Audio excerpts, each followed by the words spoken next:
নমস্কার। প্রথমেই সভামঞ্চে উপস্থিত আমাদের সকলের সভানেত্রী, রাজ্যের মুখ্যমন্ত্রী এবং মামাটি মানুষের সেবায় লড়াই আন্দোলনে সর্বদা নিবেদিত প্রাণ মমতা বন্দ্যোপাধ্যায়কে আমি আমার কৃতজ্ঞতা, প্রণাম, শ্রদ্ধা নিবেদন করছি। সভামঞ্চে উপবিষ্ট প্রত্যেক নেতৃবৃন্দ যারা রয়েছেন, বিধায়ক, সাংসদ, মন্ত্রী থেকে শুরু করে তৃণমূল কংগ্রেস সমর্থক যারা এসছেন, উত্তরের একদম কুচবিহার থেকে শুরু করে দক্ষিণের কাকদ্বীপ অবধি সর্বস্তরের নির্বাচিত জনপ্রতিনিধিরা রয়েছেন, ব্লকের সভাপতিরা রয়েছেন, শাখা সংগঠনের দায়িত্বে যারা রয়েছেন তারা রয়েছেন, পুরসভার কাউন্সিলররা রয়েছেন, টাউন প্রেসিডেন্টরা রয়েছেন, শাখা সংগঠনের প্রধানরা রয়েছেন। আমি সকলকে আমার অন্তরের অন্তঃস্থল থেকে কৃতজ্ঞতা জানাচ্ছি, প্রণাম জানাচ্ছি। শান্ত থাকুন প্লিজ, শান্ত থাকুন, ডিসিপ্লিন মেনটেন করুন। আপনারা শান্ত হন, শান্ত থাকুন।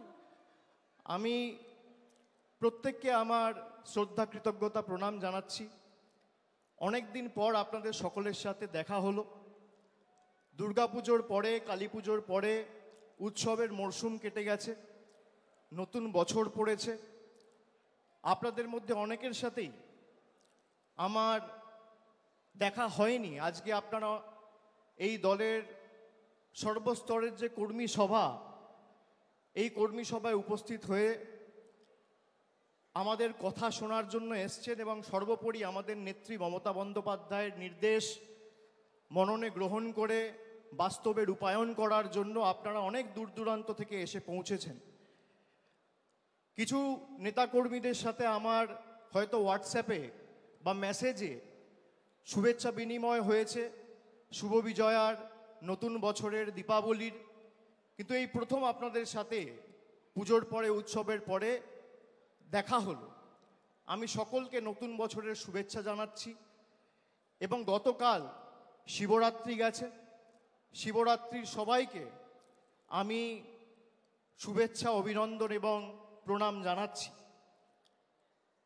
আপনারা যদি ভেবে দেখেন, আজ থেকে ঠিক 1 বছর আগে, আজকের তারিখটা হচ্ছে 27শে ফেব্রুয়ারি, আজ থেকে ঠিক 1 বছর আগে 27শে ফেব্রুয়ারি 2024 সালে বাংলায় কি পরিস্থিতি ছিল এবং কিভাবে বসিরহাটের একটা ঘটনাকে কেন্দ্র করে সারা ভারতবর্ষ জুড়ে বাংলাকে কলুষিত এবং কালিমালিপ্ত করার যে ঘৃণ্য চক্রান্ত ভারতীয় জনতা পার্টি, সিপিএম, কংগ্রেস এবং সংবাদ মাধ্যমের একাংশ রচিত করেছিল, তার যোগ্য জবাব বাংলার প্রায় 10.5 কোটি, 11 কোটি মানুষ 2024-এর লোকসভা নির্বাচনে তৃণমূল কংগ্রেসকে 29টা আসনে জিতিয়ে দিয়েছেন।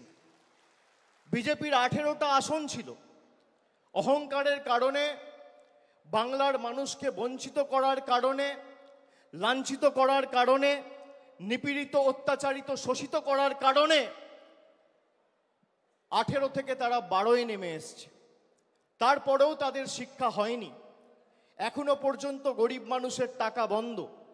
আমরা 2024 সালে নির্বাচন লড়ার সময় বলেছিলাম যে আমরা 3 মাস 4 মাস অপেক্ষা করব, তারপরও যদি গরিব মানুষের আবাসের টাকা কেন্দ্রের সরকার না দেয়, তাদের টাকায় আমরা বেঁচে থাকি না, তাদের দয়া দাক্ষিণ্যে বাংলার মানুষ থাকে না। রাজ্য সরকার নিজে সেই 12 লক্ষ মানুষকে টাকা দিয়ে তাদের বাড়ি করার ব্যবস্থা করে দেবে। রাজ্য সরকার কথা দিয়েছিলেন, আমাদের মুখ্যমন্ত্রী সেই কথা রেখেছেন। 31শে ডিসেম্বর 2024-এর আগে 12 লক্ষ মানুষকে বাড়ির প্রথম কিস্তির টাকা সরাসরি ডাইরেক্ট ব্যাংক ট্রান্সফার করে তাদের অ্যাকাউন্টে পৌঁছে দিয়েছেন। আমরা বলেছিলাম 100 দিনের লড়াই আমরা দিল্লি অবধি নিয়ে যাব, তারপরও যদি বিজেপি টাকা না দেয়, আমাদের মামাটি মানুষের সরকার, আমরা বিকল্প অর্থের ব্যবস্থা করে সেই 59 লক্ষ জব কার্ড হোল্ডার প্রকৃত প্রাপক যারা তাদের টাকা তাদের ব্যাংক অ্যাকাউন্টে পৌঁছে দেব। নির্বাচন ঘোষণা হওয়ার আগে কলকাতার রেড রোড থেকে মমতা বন্দ্যোপাধ্যায় ঘোষণা করেছিলেন যে আমরা এদের দয়া দাক্ষিণ্যে বেঁচে নেই। অনেক লড়াই করেছি, আন্দোলন করেছি, এদেরকে রাজনৈতিকভাবে হারিয়েছি, আর এদের কাছে আমরা মাথা নত বা বশ্যতা স্বীকার করব না। আমাদের মামাটি মানুষ সরকার এই 59 লক্ষ প্রকৃত প্রাপককে 100 দিনের টাকা তাদের ব্যাংক অ্যাকাউন্টে পৌঁছে দেবে। আমরা দিয়েছি, কিন্তু আমার কোথাও যেন মনে হয়েছে নির্বাচন গেছে, তারপরও একের পর এক ষড়যন্ত্র হয়েছে এবং আমাদের দল সর্বোপরি এই রাজ্য পশ্চিমবঙ্গকে ছোট করার একের পর এক ষড়যন্ত্র চক্রান্ত পরিকল্পনা করেছে। যত পরিকল্পনা হয়েছে তত এরা মুখ থুবড়ে পড়েছে।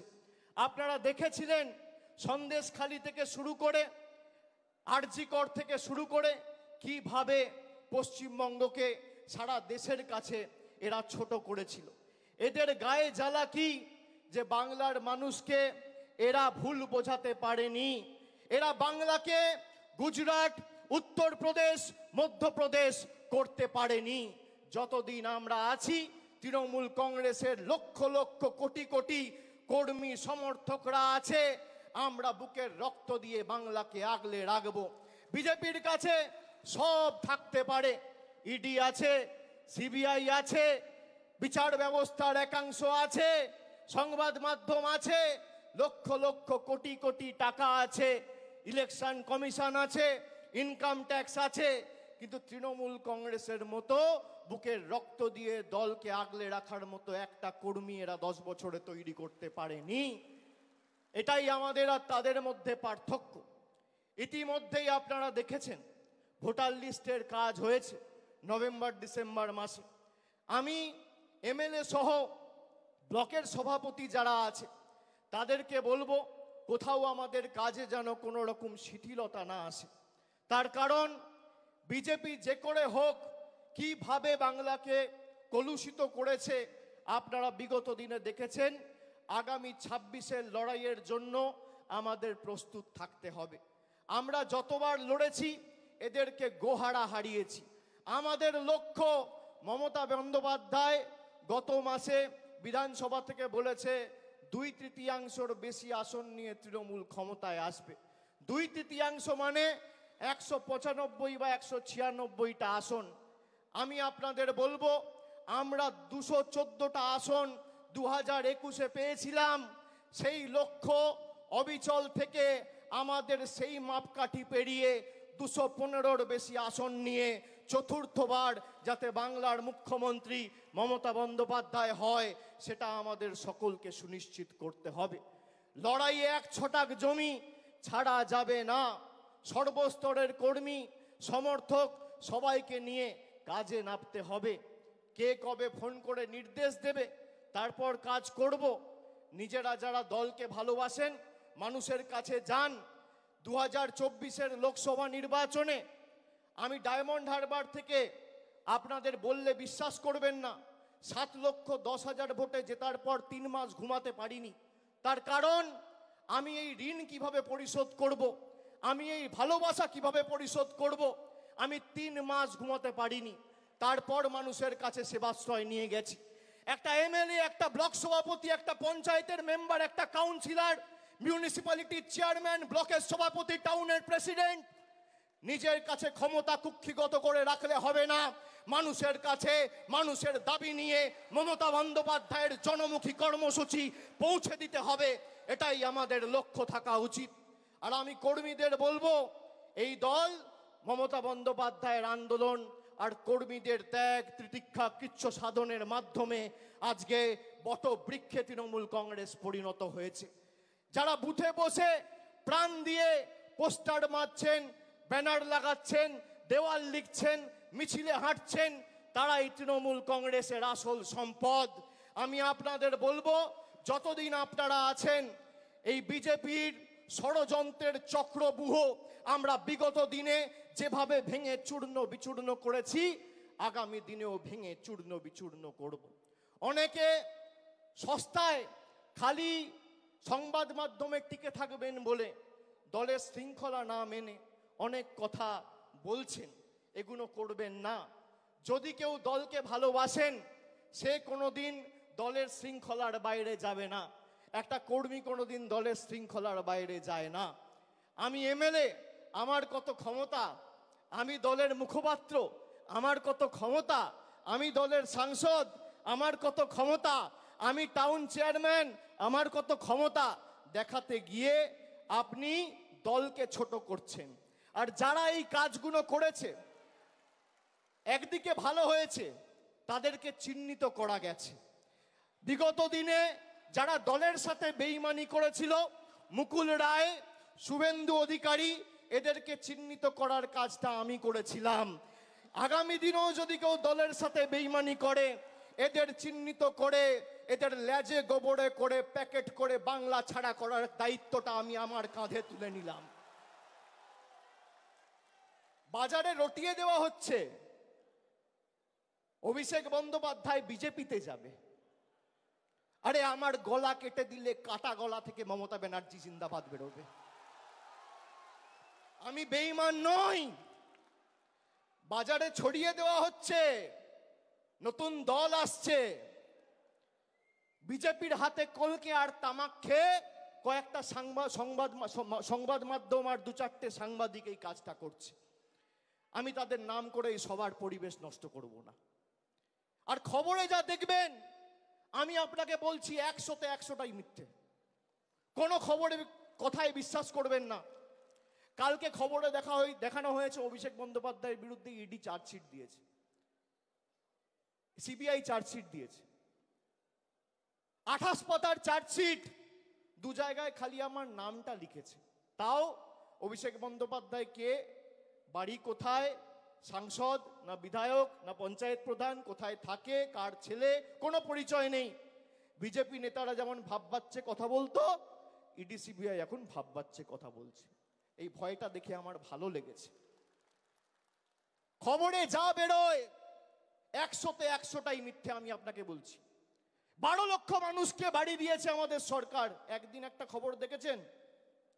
2.5 কোটি মানুষকে, 2.5 কোটি মহিলাদের, মায়েদের, দিদিদের, বোনেদের নিজের গচ্ছিত সঞ্চিত সরকারি রাজ্য সরকারের কোষাগার থেকে আমাদের সরকার লক্ষ্মীর ভান্ডার দিয়েছে 50,000 কোটি টাকা খরচা করে। একদিন খবর দেখেছেন? এই খবর দেখবেন না। পথশ্রীতে প্রায় গত 3 বছরে 15,000 কোটি টাকা খরচা করে প্রায় 24,000 কিলোমিটার রাস্তা তৈরি করেছে। খবরে দেখেছেন? কেন্দ্র থেকে এক পয়সা না নিয়ে দেখবেন না। অভিষেক ব্যানার্জির বিরুদ্ধে সিবিআই চার্জশিট দিয়েছে।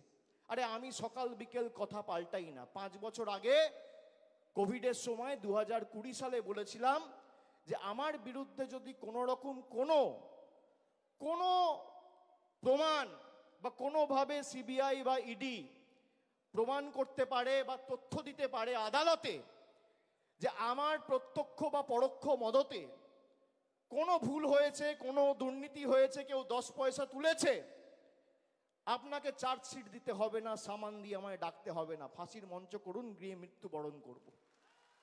আজকে একই কথা বলছি। আপনার কাছে প্রমাণ থাকলে প্রমাণ দেবেন। আমাকে তো সিবিআই ডেকেছিল, নবজোয়ারে যখন গেছিলাম, যাত্রা বন্ধ করে এসেছি একদিনের জন্য। সিবিআই দপ্তরে গেছি, 10 ঘন্টা জিজ্ঞাসাবাদ করেছে। তারপরের দিন আবার বাঁকুড়ায় গিয়ে নবজোয়ার শুরু করেছি। কাঁচকলা। আপনি কি ভাবছেন থমকে চমকে দমিয়ে রাখবেন? আমি অন্য ধাতুতে তৈরি। আপনি যত প্রহার করবেন, যত আঘাত করবেন, মানুষের কাছে যাব মাথা নত করে সমর্থন চাইবো। আপনাদের কাছে আত্মসমর্পণ, বশ্যতা স্বীকার করার পাত্র অভিষেক বন্দ্যোপাধ্যায় নয়।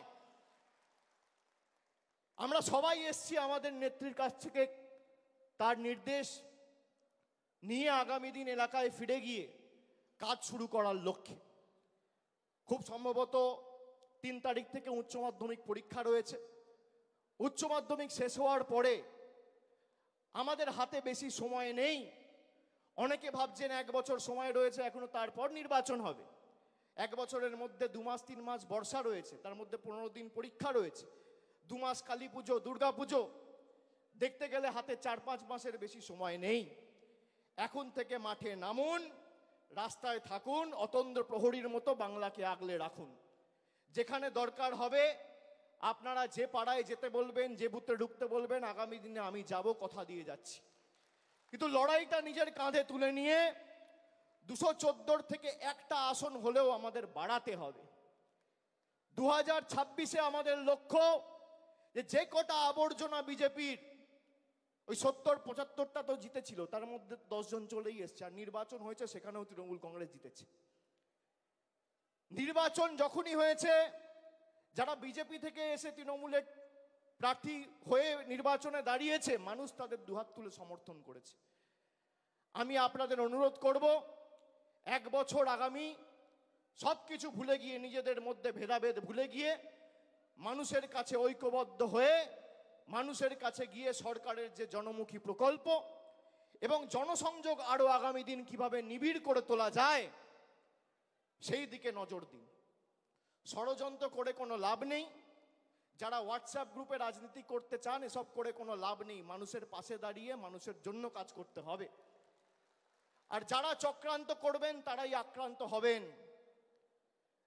মানুষের জন্য কাজ করতে গেলে মানুষ কিসে খুশি, মানুষ কিসে অখুশি, কি প্রয়োজন, কোথায় জল যাচ্ছে না, কোথায় কে কন্যাশ্রী পাচ্ছে না, কোথায় কে লক্ষ্মীর ভাণ্ডার পাচ্ছে না, আমাদের সেই কাজগুলো সুনিশ্চিত করতে হবে। এটাই তো বাংলার বৈশিষ্ট্য। নানা ভাষা, নানা মত, নানা পরিধান, বিবিধের মাঝে দেখো মিলন মহান। বৈচিত্র্যের মধ্যে একতা। আমরা বারবার সেই বৈচিত্র্যের মধ্যে একতাকে মূল মন্ত্র এবং পথ চলার পাথেয় করে এই লড়াই লড়েছি। আগামী দিনও লড়ব। এক চুল এক ছটাক জমি বিজেপি সিপিএম কংগ্রেসকে ছাড়বো না। এদের যত ক্ষমতা আছে প্রয়োগ করুক। মানুষের সমর্থন নিয়ে তৃণমূল কংগ্রেস আগামী দিন 215-র বেশি আসন নিয়ে ক্ষমতায় আসবে, এই বিশ্বাস আমি রাখি। আমি বক্তব্য দীর্ঘায়িত করব না। আপনাদের সকলকে আরেকবার কৃতজ্ঞতা, প্রণাম, অভিনন্দন, শ্রদ্ধা জানিয়ে আমার বক্তব্য শেষ করছি। জয় হিন্দ, বন্দে মাতরম, জয় বাংলা।